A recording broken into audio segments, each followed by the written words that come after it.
Enguany s'ha celebrat la segona edició de l'Entruita't. És un taller on tothom qui vulgui pot elaborar la seva pròpia truita. Però no són truites normals. Es poden fer amb fruites com mango, maduixes, plàtan o pinya i verdures com les patates o els espàrrecs. Productes tots d'aquí les comarques gironines. Aquest taller està pensat per promocionar el consum saludable de fruites i hortalisses. L'activitat està guiada pel cuiner i gastrònom Pep Noguer, que col·labora amb l'Associació de Majoristes de Merca Girona, que són els que han aportat les fruites i les verdures. Consells per fer una truita. Primer tenim bons ous. Aquí tenim la gran sort de tenir ous de Sant Martí de Llémena, de gallines que pasturen, 4.000 gallines que pasturen a tota la serra de la Llémena i que piquen a terra. Per tant, si tenim bones gallines i una bona alimentació, tenim uns bons ous. Després, la paella, que sigui bona.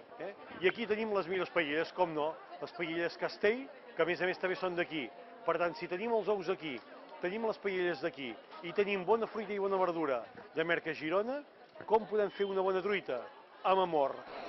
L'any passat es van fer prop de 400 truites. En aquesta segona edició s'ha arribat a gairebé les 500.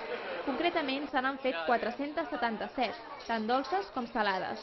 A més, aquest any els que s'han acostat a la carpa han pogut entrar en un sorteig d'un lot de fruites i verdures de la mà de Merca Girona. És una promoció que fem des de l'Associació de Majoristes de Fruites i Verdures de Merca Girona per promocionar el consum de fruites i verdures precisament. I se'ns va ocórrer l'any passat fer una mena una cosa que ens semblava original, que és fer truites amb verdures, que això no està original, però amb fruites dolces i truites salades.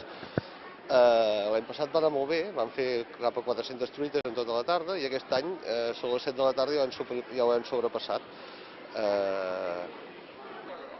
Val a dir que no tothom s'ha arriscat a provar gustos nous. Molts han fet la truita tradicional amb patata i ceba o amb espàrrecs. D'altres, però, s'han atrevit en combinacions tan originals com la patata i el plàtan. Ja hem fet una de l'espanyola, de truita de patata en ceba, i l'altra és solament de patata, res més.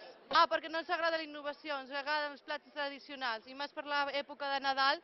Doncs he fet la truita de patata, amb molt de carinyo, i carbassó i ceba, perquè queda molt bona. Si li poses una mica de ceba, amb la truita de patata queda molt millor, molt més bona. Doncs he fet la truita, una de normal i corrent, com les que me faig a casa, per no arriscar. Una segona edició que ha estat un èxit. S'ha superat en un centenar el nombre de truites fetes. L'any que ve es continuarà amb la iniciativa i s'espera rebre tanta afluència de gent com aquest any. Heu posat massa en casa.